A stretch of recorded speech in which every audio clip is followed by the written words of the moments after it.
Recently दो बड़ी NGOs का लाइसेंस कैंसिल हो गया।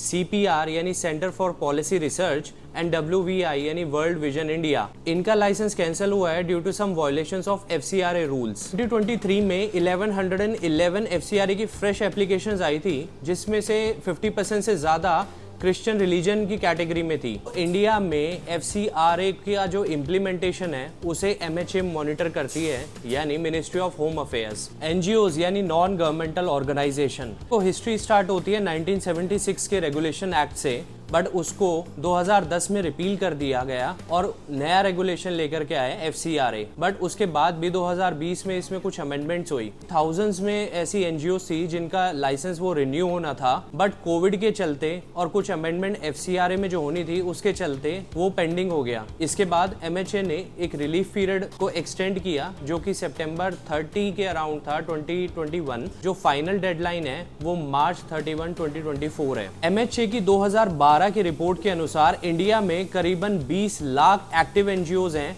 जिसमें से सिर्फ 2% ने FCRA के अंडर रजिस्टर कराया और बाकियों का तो पता नहीं। FCRA इसलिए इम्प्लीमेंट हुआ ताकि इंडिया की इंटरनल सिक्योरिटी कॉम्प्रोमाइज ना हो सके, एंड मेन पर्पस ये था क्योंकि बहुत सारी ऐसी NGOs हैं जो मनी लॉन्ड्रिंग और टेररिज्म को प्रमोट करती है, तो इसलिए उस पर एक सख्त एनफोर्समेंट की जरूरत थी, इसलिए लेजिस्लेशन को लेकर के आए थे। 2015 में करीबन 16,000 ऐसी NGOs थी जिनका लाइसेंस कैंसिल कर दिया गया। 2019, 20 और 21 के अगर हम रिपोर्ट को देखें तो NGOs का फाइनेंशियल कंट्रीब्यूशन रहा है FCRA के अंडर, वो नियरली 55,000 करोड़ से ज़्यादा का रहा है। जो FCRA का लाइसेंस है वो 5 ईयर्स तक के लिए वैलिड रहता है, उसके बाद आप रिन्यू करा सकते हो।